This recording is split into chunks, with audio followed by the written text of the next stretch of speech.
petite pause dans le jardin de la maison de Colette avec Dominique Bonnat, qui vient d'écrire un tout nouveau livre, une toute nouvelle biographie. Colette, elle est sienne. Bienvenue Dominique.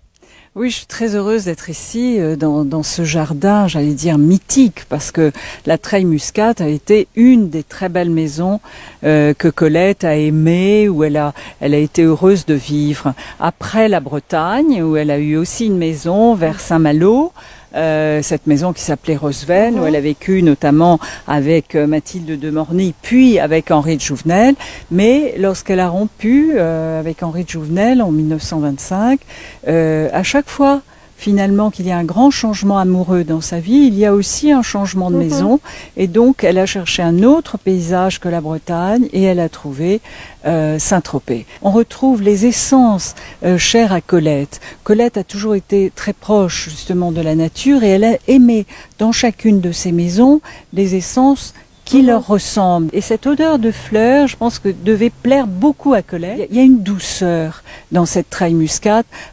Forcément, Colette y a été très sensible. Absolument. Alors, je vous propose que nous fassions quelques pas dans les pas de Colette, rejoignant cette glycine merveilleuse.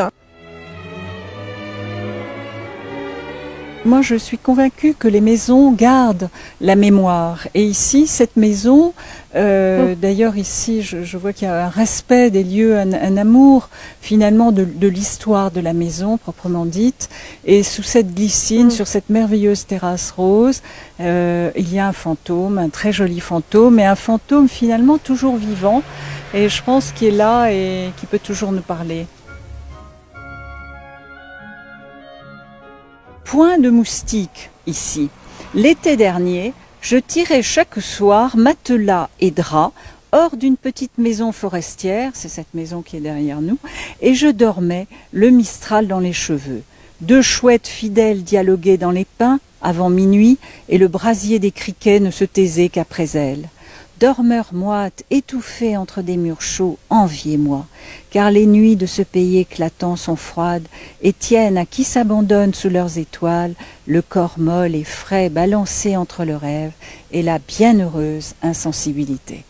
Voilà, c'est tout Colette, ces phrases-là, c'est tout son bonheur qui est d'une certaine façon gardé dans les crins de ce jardin, de cette maison. Merci Dominique.